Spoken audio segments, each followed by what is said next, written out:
রূপরেখা কি হবে এটা সম্পর্কে আমরা কিছুই জানি না।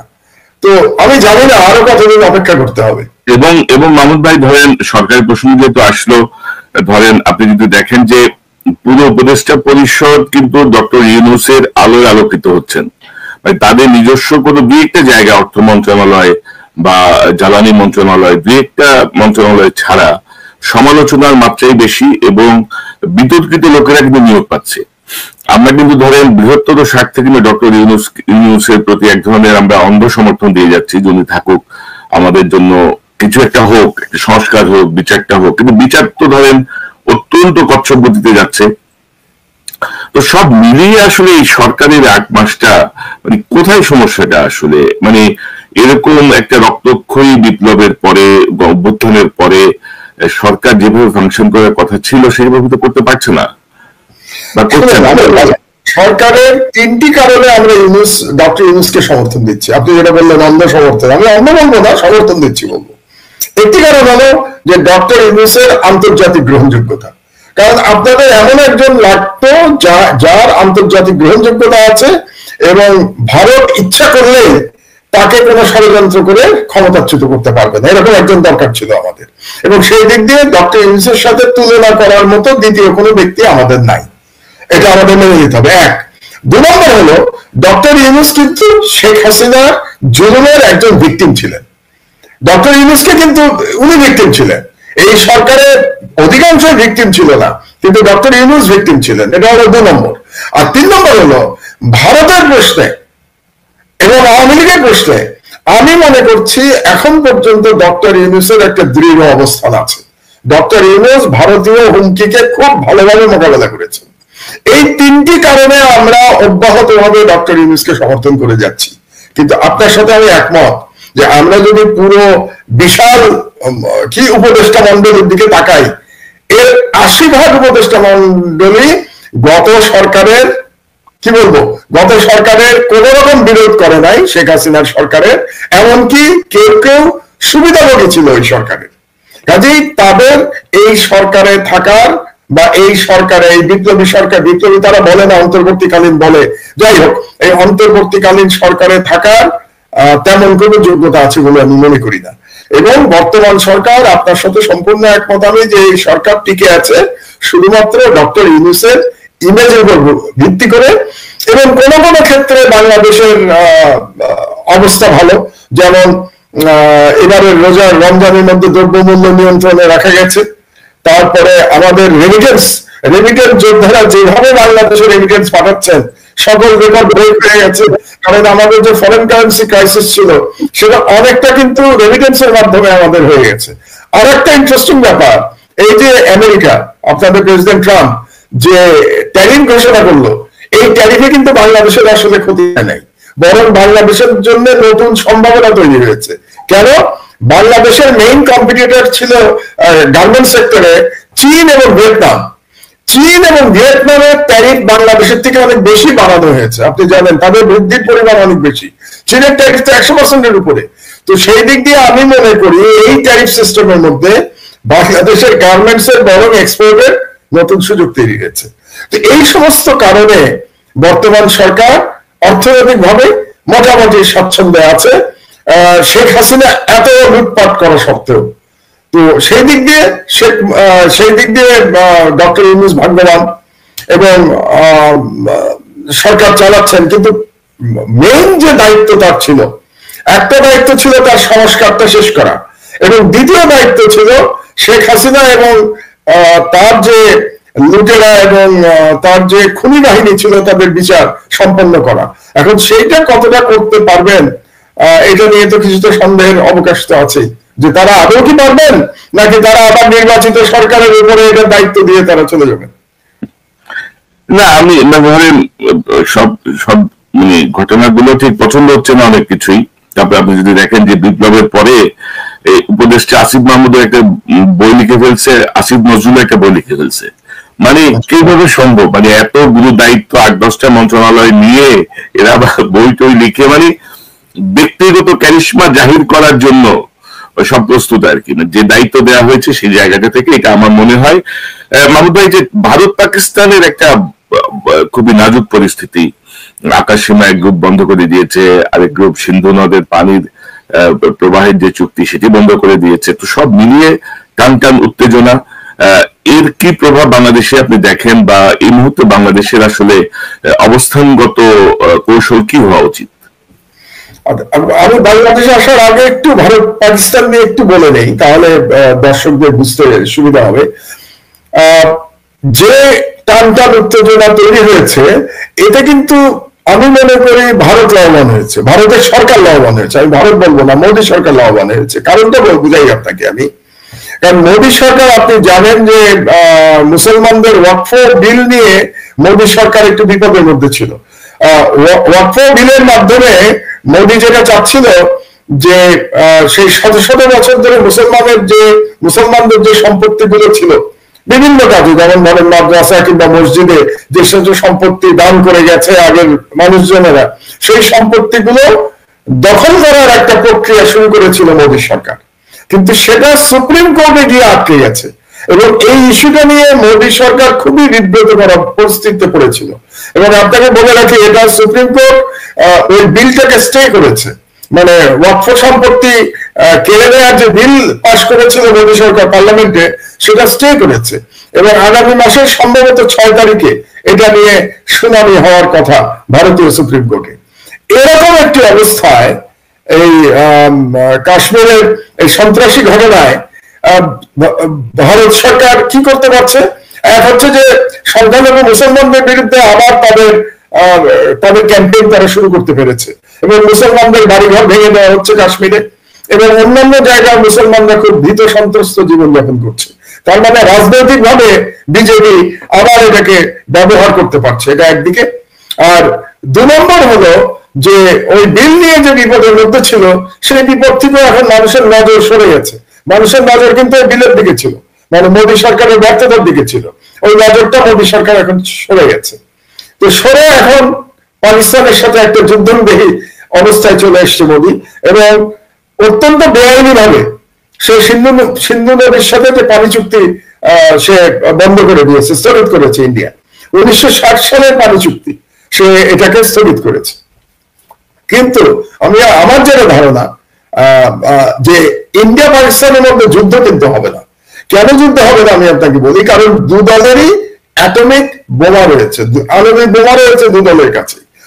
এবং যখন দুটো রাষ্ট্রের কাছে আণবিক বোমা থাকে, তখন আপনি দেখবেন সেই 2 রাষ্ট্র কখনো একে অপরের সাথে সর্বাত্মক যুদ্ধে জড়ায় না। কারণ আণবিক বোমার যে যুদ্ধ, সেই যুদ্ধে কিন্তু কেউই বিজয়ী হয় না, 2 দলই পরাজিত হয়।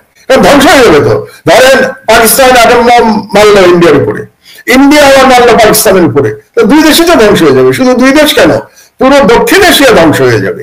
কাজে যুদ্ধ যতটা আপনি দেখছেন, আসলে আমার মনে হয় না যুদ্ধ পর্যন্ত এটা গড়াবে। একটু সীমান্তে গোলাগুলি হতে পারে, 2 দলেরই 2-4 জন সৈনিক কি বিমান বাহিনী পাইলট মারা যেতে পারে, কিন্তু যেটাকে আমরা সর্বাত্মক যুদ্ধ বলি সেটা হবে না বলেই আমার ধারণা। এটা গেল পাকিস্তান ইন্ডিয়া প্রসঙ্গ। এখন বাংলাদেশে কি হচ্ছে দেখেন, বাংলাদেশের 2টো বিপদ হয়েছে। একটা হচ্ছে ইন্ডিয়াতে এখন এর আগে থেকেই বাংলাদেশ বিরোধী প্রচারণা চলছিল, হাসিনার পতনের পর থেকেই সেই প্রচারণা ইদানিং বেড়ে গেছে। এবং আপনি জানেন ইন্ডিয়ার কোন মিডিয়া, যেটাকে গদি মিডিয়া বলে, কারণ এগুলি সরকারের দালাল মিডিয়া, এই সমস্ত মিডিয়াতে ওই কাশ্মীরের এই ঘটনার সাথে বাংলাদেশকে জড়িত করার অপচেষ্টাও করা হয়েছে, এবং মিথ্যা প্রচারণা করা হয়েছে ইন্ডিয়ান মিডিয়াতে একটা। এবং বাংলাদেশে নাকি এখন কথিত বাংলাদেশিদের উপরে তাদেরকে গ্রেফতার করা হচ্ছে। আজকেরই খবর আপনাকে বলি, মোর দ্যান 1000-এর উপরে কথিত বাংলাদেশিকে গ্রেফতার করেছে ভারত, যাদেরকে বলা হচ্ছে যে তারা নাকি পাসপোর্ট ভিসা ছাড়া ভারতে গিয়ে অবস্থান করছিল। কেন করছিল আমি জানি না, কিন্তু বাংলাদেশের বিরুদ্ধে একটা সর্বাত্মক প্রচারণা ইন্ডিয়া শুরু করেছে। 1, 2 হলো আমাদের সাথে যে গঙ্গা পানি চুক্তি, এটা কিন্তু 2026 সালে শেষ হয়ে যাবে। তো আমরা যদি ভারতের চরিত্র দেখতে পাই পাকিস্তানের সাথে সিন্ধু পানি চুক্তি স্থগিত করার মাধ্যমে, তাহলে আমাদের জন্য কিন্তু দুশ্চিন্তার কারণ আছে। ভারত দেখবেন গঙ্গা পানি চুক্তি নিয়েও তাল বাহানা শুরু করবে। আমি ভবিষ্যৎ বলে রাখছি আপনাদেরকে, জানি না 2026 সালে ইউনূস সাহেব থাকবেন অথবা নতুন গণতান্ত্রিক সরকার ক্ষমতায় আসবে কিনা, কিন্তু সেই সরকারকে অবশ্যই ভারতের এই গঙ্গা পানি চুক্তি নিয়ে ভারতের সাথে আবার নতুন করে লড়াই করতে হবে, এবং ওরকম অবস্থা আমি একটা দেখতে পাচ্ছি।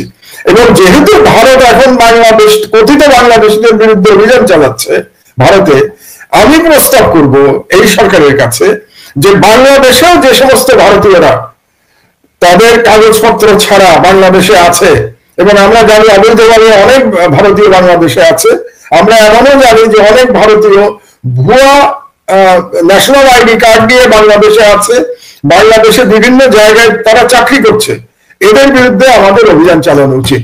এবং যেহেতু বাংলাদেশের বিরুদ্ধে এই ধরনের মিথ্যা প্রচারণা চলছে, কাজে বাংলাদেশ সরকারের উচিত হবে এখনই বাংলাদেশেও একই রকম অভিযান পরিচালনা করা, প্রত্যেকটা ইন্ডাস্ট্রিতে দেখা যে সেখানে কোনো ভারতীয় নাগরিক অবৈধভাবে চাকরি করছে কিনা, কিংবা বিভিন্ন ডিস্ট্রিক্টেও আমাদের এগুলো দেখা উচিত।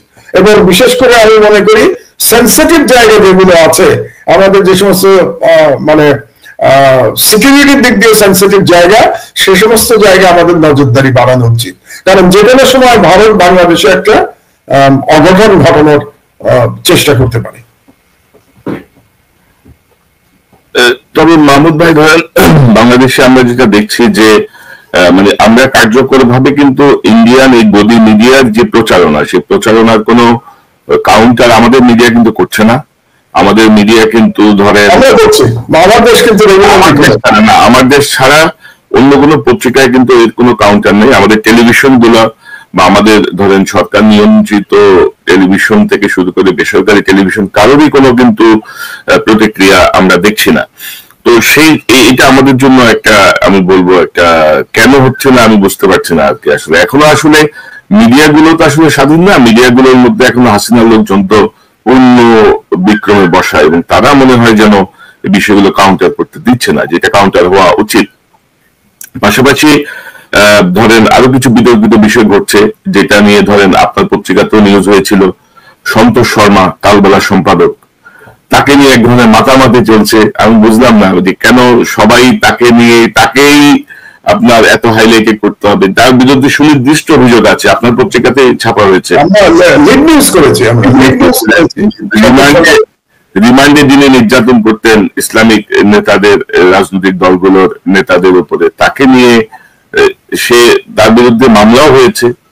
সেই প্রসিডিংস না যে তাকে নিয়ে এক ধরনের লুফে নেওয়ার একটা চেষ্টা দেখছি আমরা, মানে এগুলো খুবই দুর্ভাগ্যজনক আমাদের জন্য। পাশাপাশি আপনার বিরুদ্ধে একটা মামলা হয়েছে, মানে স্বাধীন বাংলাদেশে আপনার বিরুদ্ধে একটি প্রথম মামলা হয়েছে।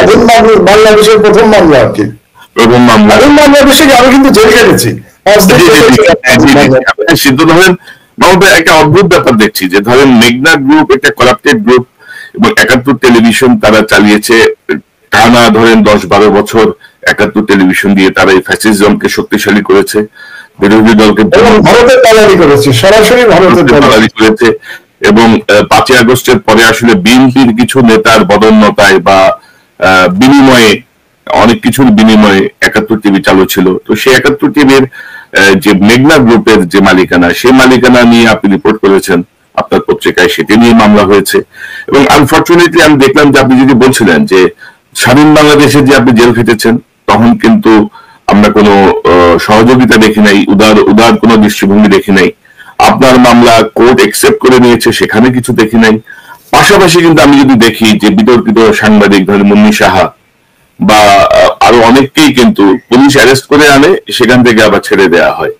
তো এই যে অবস্থাটা আপনি কিভাবে দেখেন আর কি? এবং প্রথম আলো বা ডেইলি স্টার নিয়ে আমরা যখন কথা বলেছি, আমি, ইলিয়াস, পিনাকিদা, আমরা যখন কথা বলেছি, তখন বিএনপি মহাসচিবের গণমাধ্যমের উপর হস্তক্ষেপ, স্বাধীনতার হস্তক্ষেপে একেবারে যান পরাণ বের হয়ে গেছে। তো এখন আমি মানে বিএনপি বা রাজনৈতিক দল বা সুশীল সমাজের কোন প্রতিক্রিয়া কি আমার দেশ পেয়েছে, বা আপনি এই বিষয়টাকে কিভাবে দেখেন আপনার মতো করে জানি? যদি প্রথমে আমি একটু ভারতের বিরুদ্ধে যে আমাদের বুদ্ধিবৃত্তিক লড়াই, আপনি যেটা দুঃখ করছিলেন যে বাংলাদেশের অধিকাংশ টেলিভিশন এবং প্রিন্ট মিডিয়া এটা করছে না, তো আমি কিন্তু এতে হতাশ নই। কেন হতাশ নই জানেন? এই ভারতের বিরুদ্ধে যে লড়াই বা ফ্যাসিবাদের বিরুদ্ধে যে লড়াই, এই গত 15 বছর ধরে, বিশেষত গত 5 বছর ধরে তো আমি বলবোই, আপনারা তো কয়েকজন চালিয়ে গেছেন সোশ্যাল মিডিয়াতে। আপনি করেছেন, পিনাকি করেছে, ইলিয়াস করেছে, এরকম ডক্টর তাজ হাসমি করেছেন, এবং আরো এরকম কয়েকজন তো আপনারা চালিয়েছেন সোশ্যাল মিডিয়াতে। তখন তো বাংলাদেশের মিডিয়া তো একেবারেই গদি মিডিয়ার মতো ভারতের সব হাসিনা মিডিয়া ছিল এবং ভারতীয় মিডিয়া ছিল, কিন্তু শেষ পর্যন্ত আপনারাই সফল হয়েছেন এবং আপনারা কিন্তু আজ পর্যন্ত লড়াই চালিয়ে যাচ্ছেন।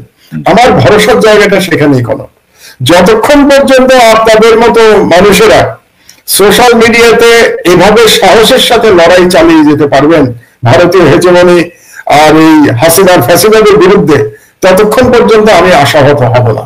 এটা হলো আমার 1 নম্বর কথা। এবং আপনাদেরকে আমি ধন্যবাদ জানাই যে আপনারা এত চাপের মধ্যে থেকেও এবং কোন রাজনৈতিক দল আপনাদের পাশে এসে দাঁড়ায় নেই, এটা সত্ত্বেও আপনারা আপনাদের লড়াই আদর্শ আপনারা অক্ষুণ্ণ রাখতে পেরেছেন। আর দ্বিতীয় যে কথাটা, বাংলাদেশে দেখুন, এই যে আপনি যাদের কথা বললেন, প্রথম আলো বিরুদ্ধে পিনাকি কিছু কথা বলেছিল, ইলিয়াস কিছু কথা বলেছিল এবং এক ধরনের শান্তিপূর্ণ প্রতিবাদ হচ্ছিল, এবং সে কারণে বাংলাদেশের বৃহত্তম দলের মহাসচিব অত্যন্ত মানে আবেগের বশবর্তী হয়ে তিনি অনেকগুলো কথা বলেছিলেন।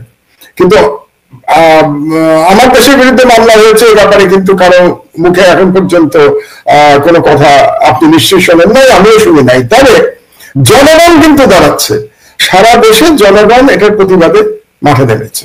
আর এই মামলাটা নিয়ে আমি মামলার মেরিট নিয়ে কিছু বলতে চাই না, কারণ এটা সাব জুডিস।